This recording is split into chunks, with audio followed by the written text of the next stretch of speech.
Good morning, everybody. It is Wednesday, the something of December, the 8th. It's the 8th of December, 2021. Welcome, everyone from all over. Thanks for clicking in from Kansas City, Vancouver, Minneapolis, Maryland, Pittsburgh, north of New York City. Hi, Michelle. Scotland, hey Nancy, glad you're here. Vermont, snowy apparently in Vermont. It is not snowy here, although it did get colder. So Christine is in snowy Ottawa, Canada. Bill's in Salem, Oregon. So thanks y'all for stopping in to Change the Shed. And I want a couple announcements before I forget. I'll be back next week, which is different, on December 15. So 1 week from today, Change the Shed, and then I will not be back until January. So hopefully I will see you in the new year after next week. Hello, Paula from the UK, and Lou from Kansas, and Barbara from New York, and Leslie, again, still in snowy Vermont. One other thing I wanted to say, which I have not done before, but Elizabeth reminded me this morning, unwittingly, she didn't do it on purpose, by sending me a donation for this program. This particular Change the Shed program is free and it's open to everybody. If you appreciate it and you really get a lot out of it, it would be fantastic if you could leave a small or large donation. Thank you, Elizabeth, for your large donation today. I really appreciate it. Anybody who teaches online has huge overhead for technology, and I think it's hard for us sometimes to realize how much money we spend. I was talking to a friend who teaches online the other day, and she's like, yeah, it's sort of like a second mortgage payment to pay for all the technology. So there are some special things I use for this program, and there's a donation button on the Change the Shed page. This is not required. I just want to thank the people who have donated because I really appreciate it. Elizabeth Paget was today. Thank you. I'm probably saying your name wrong. It might be Paget. These are people just in the last couple months. Dana Smith, Naya Rains, Mina Dorner, Vicki Aspenberg, Paula Williams, and I want to thank you all so much. I really appreciate it. Even a few bucks is helpful. Again, not required. And then I want a special shout out to John Chowning, who is my most frequent and committed donator. I really appreciate it, John. Thank you so much. He's one of the kindest people I know in my little tapestry world. So thank you, John. And all the rest of you. Those are just the people from the last 2 months who have sent me a little bit of funding for this program. So Change the Shed is, it's almost the end of 2021. I can't believe it. Can you? I've got a little different setup today, as you can see. Hopefully you can see me better, and you'll let me know if you can't hear me. Still have a few tech things I'm working out, but I think it's better than last week. And good morning, everybody. Bainbridge Island, Philadelphia. Isla's here from Oregon. Great to see all of you. I put up my holiday lights, so that's the extent of my decoration for the holidays. So you're seeing all of it. I hope it's maybe some of you have better decorations than I do. Today I am working on this. Here, let me show you. This is what I changed. I have 2 cameras now so that I don't have to fuss with reaching overhead and see if I can do this. So I don't have to fuss with reaching overhead and trying to adjust the camera. So I have, this is the full view of the piece, and then I have a more detailed camera. All right. So I'm working on the wildflower piece. I am going to switch to this other camera just for a minute. What I'm doing is filling in this part so that, I don't know if you can see this, but this is the edge of the next shape. So I'm going to put in an eccentric outline in here today and start filling in this new shape. I'm just looking next to me to see if I have the color for it.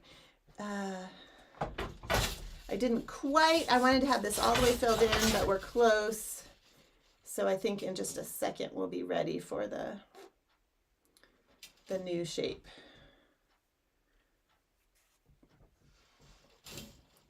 These shapes are outlined, so for the most part, they're not all outlined, but that means that I have to weave up to them and then fill in if I want to do the outline and then fill it in.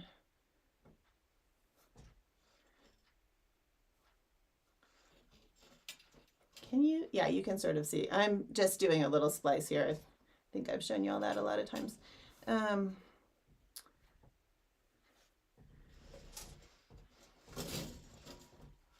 ran out of yarn just before 10:30.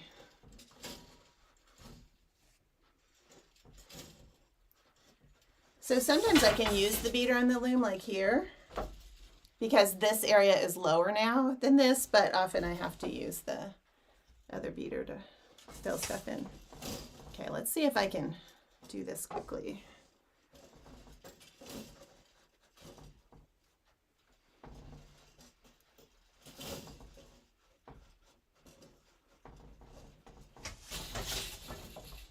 If you have a floor loom, you do want to pull the beater evenly. If you have the habit of pulling it from one side or the other, depending on the loom. A lot of jack looms, the beater's attached at the bottom, actually on all the jack looms. And if you pull one side of the beater but not the other, it will hit the loom diagonally in a lot of cases. Hit the fell line diagonally. In this case, I'm just grabbing, you can see my hands, I'm just grabbing and pulling straight towards where that is. This is an overhead hung beater and it's pretty sturdy and it's actually weighted. So it does a pretty good job of keeping the fell line straight, but my Macomber loom upstairs, the beater's a little bit warped because of something my grandmother did to it, I don't know what. So I actually have it set up so that it hits the fell line straight, but it's not actually straight on the pegs at the bottom of the loom. Okay.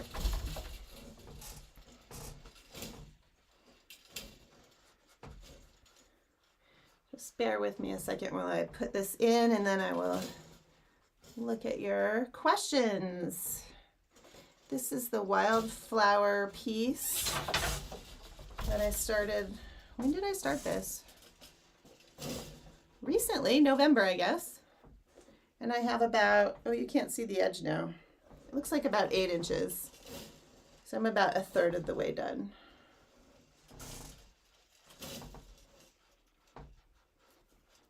Which is encouraging to be a third of the way done in a month. For me. When you work full time, it can be hard to find the time to weave. Some of you know that. So those of you who are retired, count your blessings.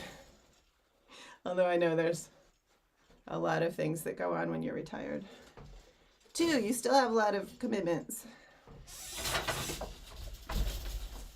As long as we enjoy what we're doing and are working for good and not evil, I think we're all right.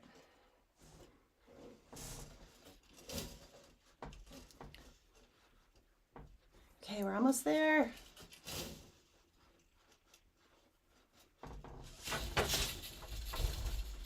You can see right here, I just have a tiny, you probably can't quite see it. I have a tiny little bit there. And I'll show you in just a second with the other camera.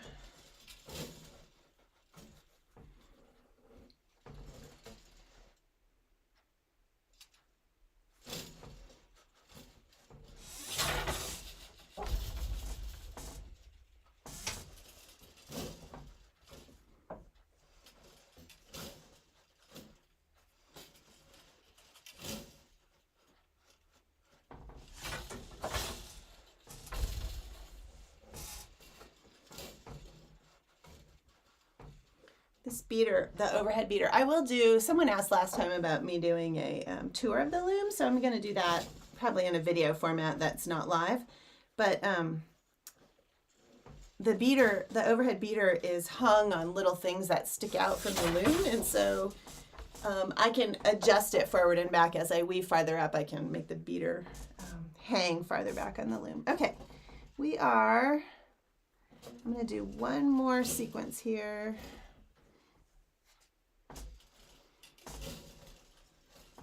And then I think we'll be there.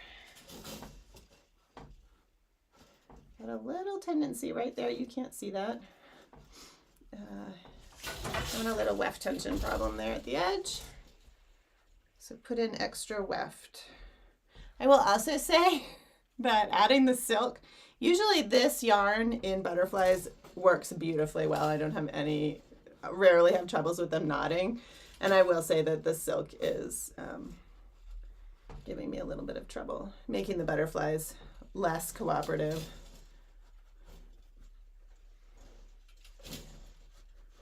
Oops, nope. All right. Now, I actually am going to do one more sequence because it helps me if I mark where the edge of this is. If I finish one more sequence going out, then I know that that's the edge of my form. Play little tricks in my head like that all the time. So my future self thanks me. In terms of not, I know the things that I'm likely to screw up on. And so if I can make it so that I'm less likely to screw up, say if I walked away right now, that's always helpful. Okay, great. Now we're ready for, here's the other camera.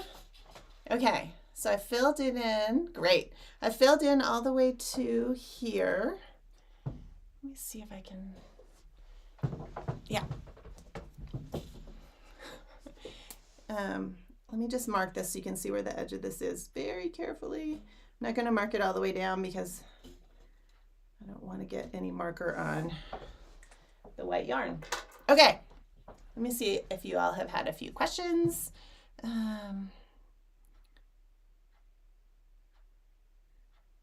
Awesome. Hi, Eva from Spain. Always great to have people here from the other side of the pond. Yeah, Nancy, it's good to have things to do, right? She said she has busy helping administer craft groups. Hi, Sybil from Switzerland. Yay. Okay, so here's what we're going to do. This is one strand of the weft that I'm using for the white. It's Faru. And I'm going to do an outline here. Oh, first I need to check and make sure my shed is right. It should be because I tried to, I wove it so that it would all be in the same shed, but sometimes you still mess it up. Yep, that part is not right. Oh, yes. Yes, it is. Okay. Yes, I've already, one step ahead of myself here. I have already put in the outline that I need for that is in the open shed for this piece and this piece. So I just need the white to go in from here.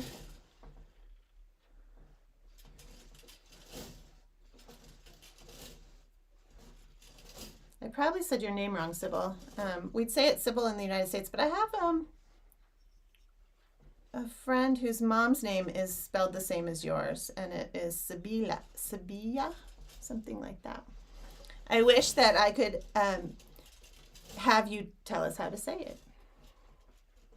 She's German, my friend's mom. I would like I'm looking for my smaller beater, which I do not see. Gosh golly. There it is. Okay. Sorry about that. When I'm putting in the eccentric wefts, I want more. I'm going to open that shed again. I need more weft to go in there. Because it's not perpendicular, you need more weft to go around a curve, especially where it's steep like this.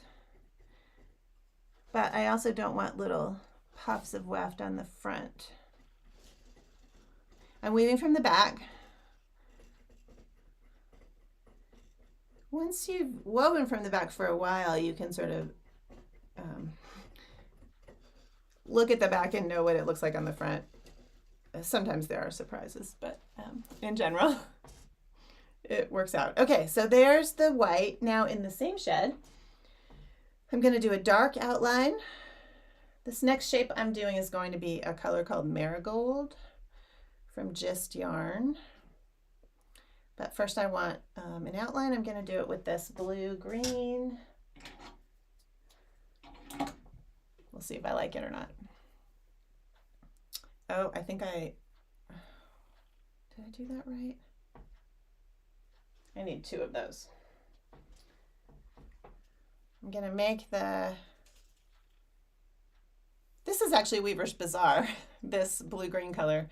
I don't have this color in Array, which is the other colors, which is what I would probably use if I had it, but they don't have a color like this. So I'm using Weaver's Bazaar, which has all the colors. Well, they have a lot of very cool colors.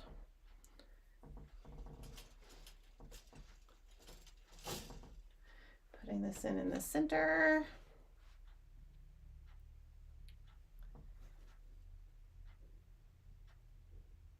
Oh, Sybil. Oh, thank you for telling me, Sybil. I appreciate it. That'll keep me from struggling over it for the next 400 years or however long we all weave together. Okay, so same shed. These are going into the white and the blue-green.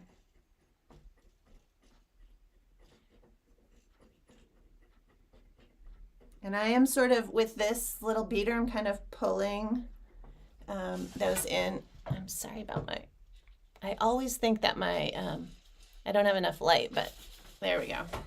I think I do. My monitor is automatically dims because I don't have it set right, so I think you guys should be able to see okay. Okay, cool. So there's one across, and let's just check. These are in the other shed. Yes, because those are ready for this to keep going. Nope. These need to go here. I want this outline to go to about here. So I flipped back to the other shed. These were already ready in this shed, and I wanted this outline to go to the middle of this little white piece that's showing through. And that all works.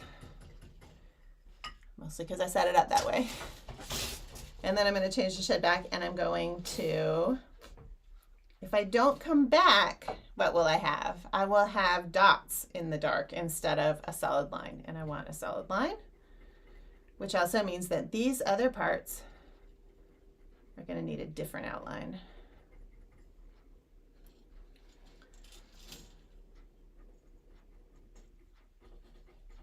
I love weaving tapestry this way. This is a simple thing that I do a lot, that I just make curvy shapes and outline them, and it's really fun. This is not a complicated design, obviously. I just remembered that I never did actually show you all. I drew this design large on the wall, so I don't have like a tiny JPEG of it. But I could take a picture of the design on the wall and show you. You can actually see it in the, here, right, you can see it's right there. Right there on the wall, behind me. Those little colored things are, let me do this. The little colored things are squares of what I'm gonna use for the array yarn. There we go. I'm going to do a little splice with this, even though I'm not going to cut this Weaver's Bazaar off. This Weaver's Bazaar fine tends to be really slippery, so I won't cut it right against the weaving. I will actually needle those in a little bit, or leave them hang, maybe. We'll see. I've not used white before, so I'm not completely sure what I'm going to do with tails like this that would be against something dark. I probably wouldn't needle them into the white, but maybe into the yellow. All right. Jessica says, chilly North Texas. Tomorrow it's going to be summer there, but right now it's cold. Hey, Jessica. Julia's here from Germany. What does all the white represent in the wildflower tapestry? Oh, Lori's asking that. I think in my head it's about, so the flower tapestry came from my hike on the Colorado Trail this past summer. And this might be long enough. In my mind, the white has a lot to do with the light. So the whole summer was about, although it did rain a fair amount, was about the light. And so there's something about this shiny, the white faru is shiny, and then this, I don't know how well you can see this silk, but there's a strand of natural trainway silk in there. It's also just an experiment. I've never woven anything that was white. And so we're playing with it. Okay, so I need to do the rest of the outline here. And I'm gonna do that so I basically need to shift the shed back so that it's in the same shed as this blue. So I'm gonna do, actually just gonna do that with the white. And I'm gonna use this tail to come back. And then everything should be in the same shed.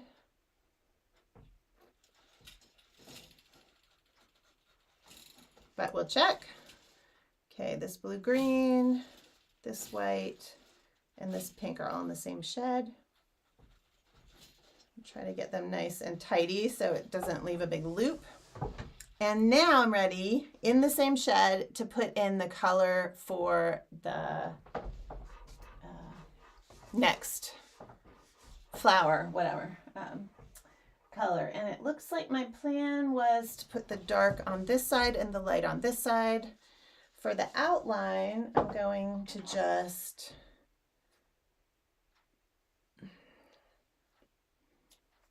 I think I'm only going to need one strand. I don't think I'll have to bring it back, but ooh, yeah, I really need to weave that up to the top there. I'm going to leave enough yarn to do that.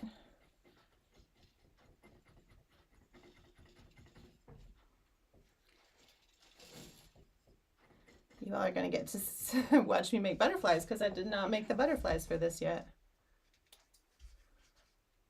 Actually, I have been experimenting with some Abusan bones with this array, and it does seem to work a little bit better than butterflies. This is another yarn. Obviously, I'm using it in bundles, and it does okay in butterflies, but with 4 strands, it starts to get tangled. And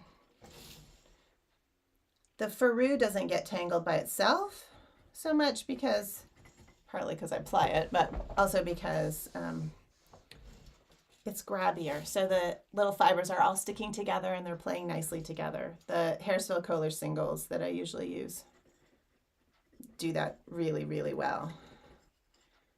The more slippery tapestry yarns don't.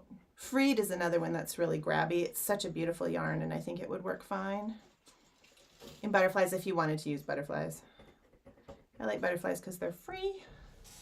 Okay, awesome. All the way across, we've got our sheds and now our outline, and now we're ready to put in yellow. Let me see. I know I said I wasn't going to do this, but let's see if you can see this a little closer.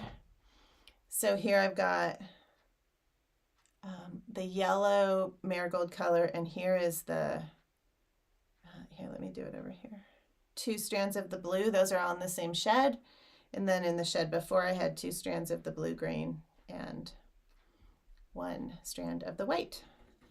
And that is a split weft outline, which I love doing. My teacher, James Kohler, taught me to do that, and I do it a lot. I teach it in I think I only teach it in warp and weft. I might teach it in color gradation, but I mostly assume that you already know how to do stuff in color gradation. I am really quick. Let me switch to this other camera. This one. I am going to fill in this little bit so I can run that outline all the way up. That was just an oversight on my part. I should have had this part already woven. And now I know that my beater won't work here because I just saw it on the other side and it was too far back. Hello from Budapest. Welcome. It is always so fun to see people chiming in from all over the world.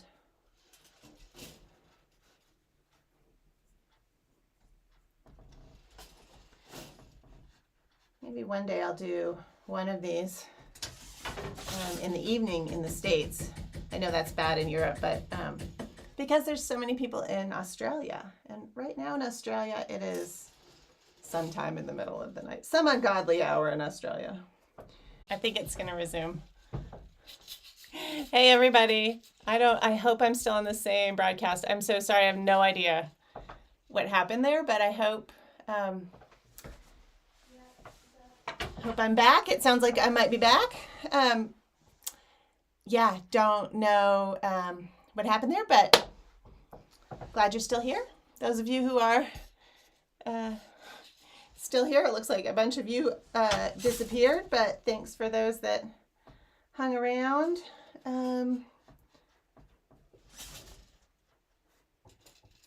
It was definitely my computer that caused that glitch. So I'll have to look into that. Hopefully it won't happen again.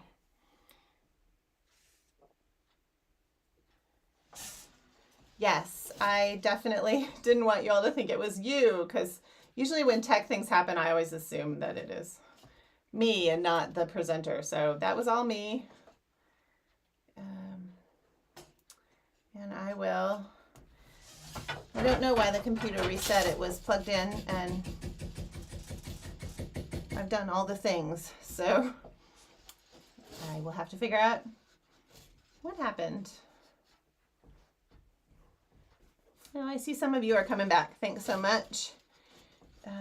Almost done with this white part, and then we'll put this outline in.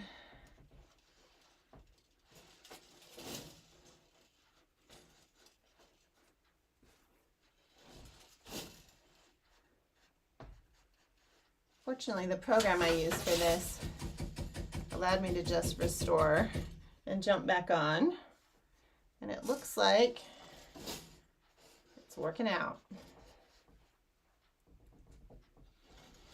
Okay, I think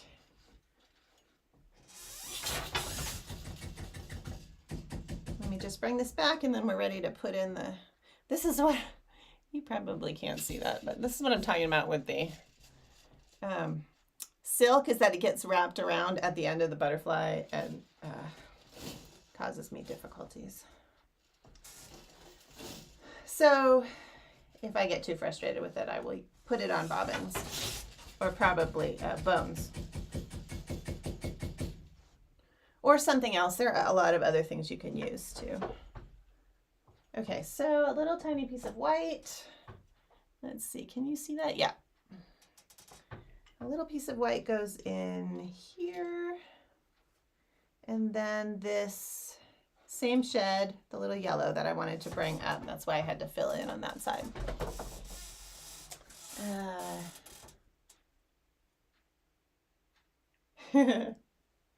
Yeah, sorry you guys.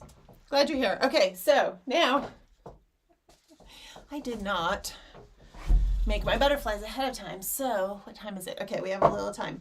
I'm gonna try not to get my colors backwards. So I'm making butterflies with the,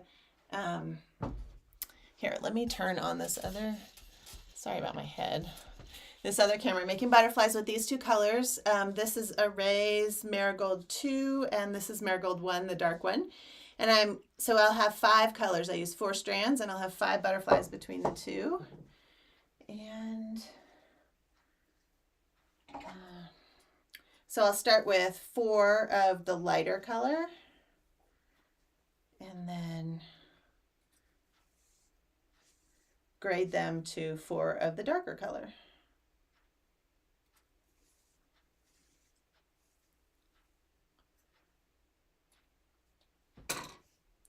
For now, I'm gonna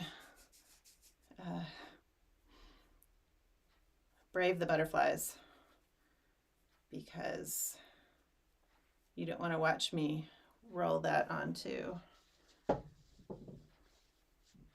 bones. And a bone looks like this. It's a double-ended, it's just a stick basically that you wind yarn on. And they use them on low warp looms like this. The ones I saw at one place in France, I was so lucky I got to go on a tapestry tour the year before COVID with Christine Colette from Australia. And I'm still so grateful that I decided to go on that trip because we didn't know about COVID headed our way. But one of the places we went to, I can't remember which workshop it was, but was using bones that were pointy on the end, which was interesting. I'll have to see if I can find a picture of those and put it in the if you go to the Change the Shed page on my website, which I realize, oh yeah, you can see it right now, tapestryweaving.com, under online learning, there's a page that says Change the Shed. And I'm actually in the process of updating those pages and breaking them up so you can find stuff faster. But there's a link to the video for the day. And then there's, right now it's at the bottom of the page. There's resources where I put pictures and link stuff. So, okay, so now I have one of the dark and I'm going to have 3 of the light, which is the next one over. I did all of the dark and all of the light. It's easy to get the colors mixed up. The array yarn, you actually can see the difference between the colors. Sometimes I dye colors that are so close that I can't tell the difference. And in that case, I have to label every single butterfly or I will really screw stuff up because you can see it in the weaving, but you won't be able to see it in the ball of yarn, which begs the question of why I do that, but I like the effect. So, okay, there's 2. Now I do one that is 2 of the light and 2 of the darker. And thanks for bearing with me.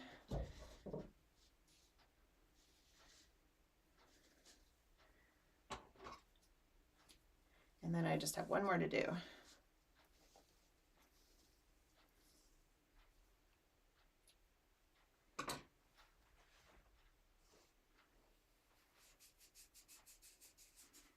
Oh, Jessica, it wasn't you, it was me. My computer shut down.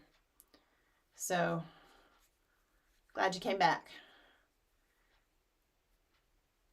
I think my computer might be needing a little maintenance. Okay, so last one, 3 of the dark, 1 of the light.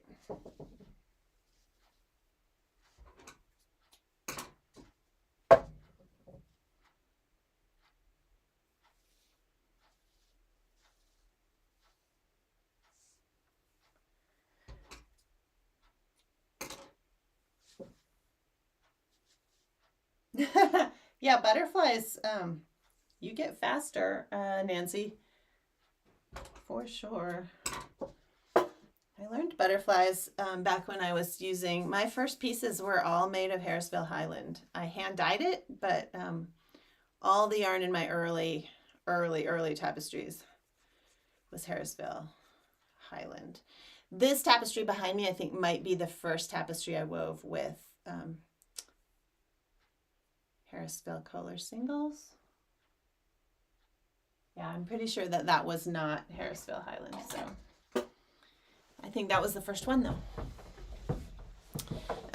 Okay, so now let me show you this so you can see what I've got. I've got the lightest and the darkest, and then this is the gradation in between. And I'm just going to lay them all in so that they're attached so I don't screw it up later. And I can go in the other shed. Let's see.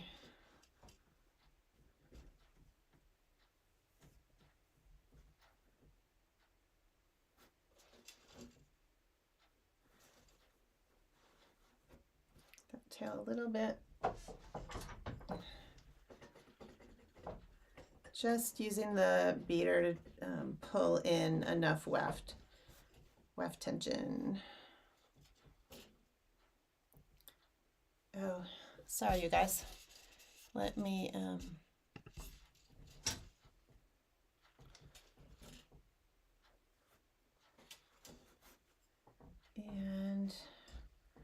make Make sure this is the next one. 1 dark, 3 lights.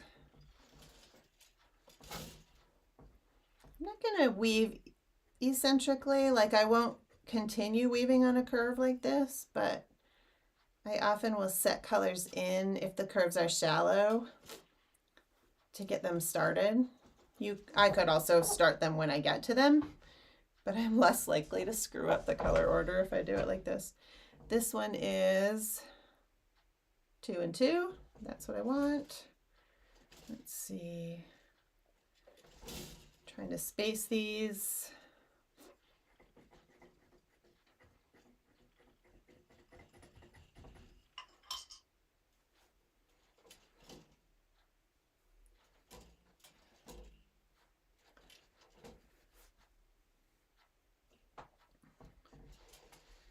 And this one, that one's flatter.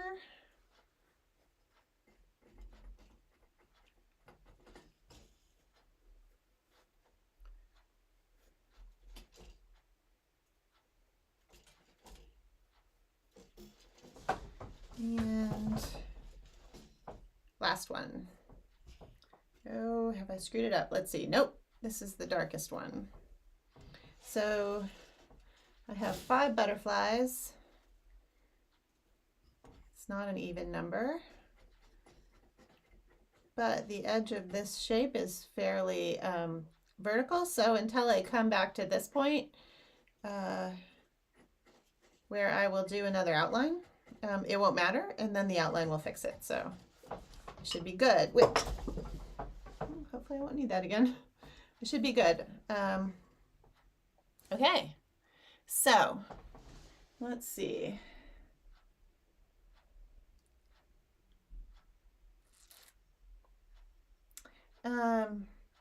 Yeah, Michelle's talking about butterflies being hard. It depends on the yarn you're using too, Michelle. Butterflies can be tricky if you're not using a yarn that works well with butterflies. So like these array yarns, they don't work well with butterflies. Let's see, I don't have it here. There's, I know some professional weavers who use netting needles. There's a lot of other things you can use too, but bobbins, of course, being one of them.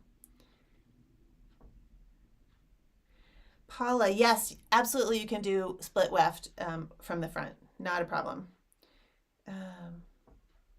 Great, Christina, I'm glad. She said she just finished this video in the color class, so I'm glad this is helping you see it. The plastic bobbins, Michelle, yes. So you can get plastic bobbins, I think they're made by Leclerc in Canada, and they are light. I have seen them, I have not used them. I think they're probably absolutely fine for if you are weaving on small looms and you're just using the bobbin to sort of protect the yarn and keep it all together. It doesn't matter that the bobbins are super light. But if you're using them like bobbins, as in you're weaving on an upright loom and you're putting the bobbin through and you're using the point to beat, they seem really light to me. I don't know because I haven't used them that way, but that I'm with you on that, Michelle, I feel like. But they are, so like the cheapest tiny wooden bobbins I found are made by Glamocra, and they're hard to get sometimes. They're about $4 each. And the little plastic ones are, I think they're made of styrene, which is just plastic, right? They're $1.35. So I have the most luck finding those at the Woolery in the States. But anyway, there's many, many ways to hold your weft. And what you use depends a lot on what loom you're using. I wouldn't use pointed bobbins on this loom because I have no use for the point and they'll just get in my way. So that's why I was talking about the Abus on bones. You don't need a point because you're not beading with it, but you need something to hold the yarn, maybe. So here I'm hatching these two colors together as I fill in this bottom shape. Let's see, I maybe could give you a better view of that.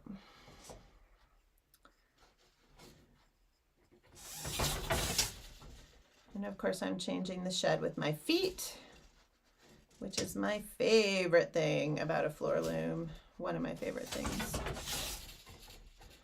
So I use this little guy just to sort of tap things in, but every now and then you definitely need a good whack.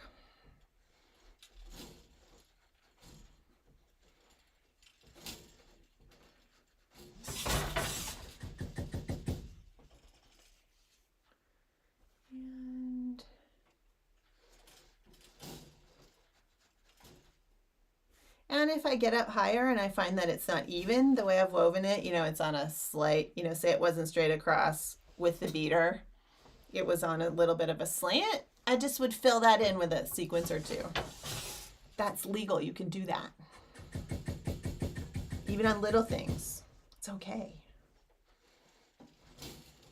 So does that make sense what I did? I brought these two butterflies into this lowest spot and I'm just filling it in while I'm hatching so the two colors get blended together.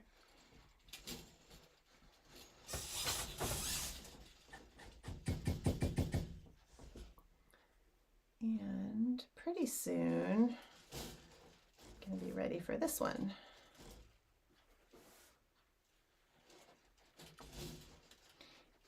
I think some of those of us who are easily pleased by things that are somewhat, I was going to say monotonous. I don't know if it's not monotonous to me.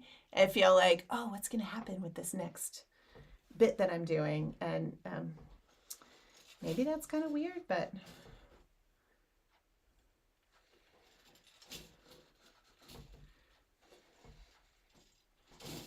it's fascinating in a weird way to be doing something that's slow, but also be sort of wrapped up in what's happening next.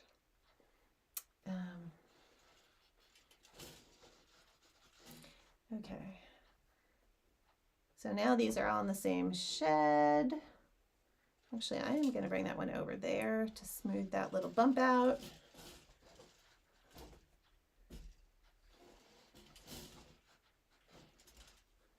Also, I often lose track of time. See that? It's 11:15 already. How does that happen? Partly when your computer dies, it takes a minute to figure that out.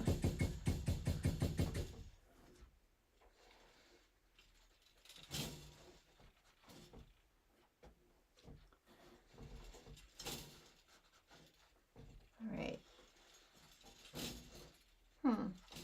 Interesting how blue that looks. This blue did not look so bright to me. It is this. Did not look so bright to me until I started putting that marigold color in, the yellow orange. Just calls it marigold. And now it just looks brilliantly blue right here. And that is the joy of simultaneous contrast and color theory. So let me zoom out and show you what I'm doing from here. I'm reluctant to screw with my computer in case I mess it up again. So this is where this shape is, and I'm hatching the 5 colors together. So now I have 3 going here, and I will keep filling it in. It goes to about here. You probably can see the line. So I'll hatch these together. And then when I get up to here, I will add this one in. And then finally, when I'm up here, I will add this one in, and they will be hatched together. And we'll see. They may not all ever weave at the same time, but then when I get that whole shape in, I will outline that, and then I will fill in the sides with the white, and I'll be on to the next shape. I think I am 1, 2, 3, 4. This is only the 5th shape, and there are 12. So I'm about a third of the way done with this. I anticipate finishing it, I'm going to guess February. So let's just see. Fiber by Nature asked, what fiber is the yarn I'm using? I am using, the white is Faru. It's a Swedish yarn. 。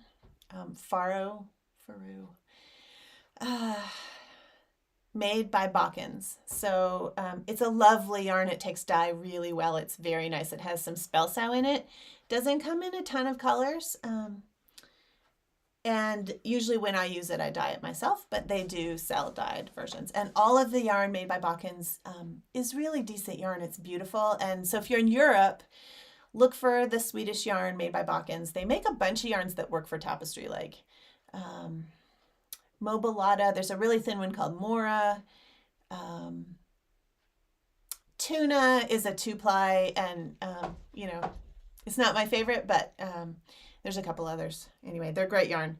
And then I have silk in this bundle. It is a 22 silk, which I realize you can't see that. Undyed, it's just natural colored, from Trinway Silks, and which is local to me, just down the road. When I order from her, I get stuff the next day. I think Trinway is like 45 miles from here, so that's kind of cool. And then the colored yarns are Array from Gist. Gist yarn, it's just GIST yarn.com. It's a new tapestry yarn, so part of the reason I'm using it is to get a feel for how this yarn behaves in a large piece, because it's different. I've been showing this yarn for a while on Change the Shed because I was testing it for them. And in small pieces, managing your weft tension is different than on a big piece. So I really wanted to test it out at this larger size. And I'm finding that by and large, I have to shift what I'm doing a little bit because the Faru is more forgiving. It's a little bit grabbier, and the Array is a little slipperier, and so it just acts differently. But in general, it's working great. I really like it. And then the little colored yarns are from Weaver's Bazaar, another great option if you're in Europe. Weaver's Bazaar is run by Tapestry Weavers. They make great yarns in a lot of colors. Okay, cool. So yes, Susan reminded me that I will be back next week for Change the Shed, which I believe is the 15th. Yes, 8 plus 7 is 15. I'll be back next week for one more Change the Shed before the holidays, and then I'm going to take 2 weeks off, and I'll be back either the first or second week of January, and we'll see what you all did and what happened over the holidays. Maybe we'll get snow here. I don't know. Oh, I didn't know that, Judy. Judy says Trinway used to be on an island off of Vancouver Island. So I can't remember. I should remember the name of the owner. She's delightful. She's actually in one of the guilds that I belong to. And yeah, her silks are really beautiful. She has lots of dyed silks that are like variegated dyed silks, which I really want to use sometime in a tapestry. So yeah, so Fort Collins, the Front Range, Judy, we got Trinway silks, and we also got the Loopy U. Those of you who are knitters who used to be in St. Louis, I think St. Louis, Missouri. So my friends in St. Louis are sad that the Loopy U is now in Fort Collins also. Anyway, thanks everybody. Have a great week. Keep weaving. I will be back next week, and I will see you then, and hopefully I'll figure out why my computer died, and maybe that won't happen again. Have happy holidays, whatever you celebrate, and I will see you in a week.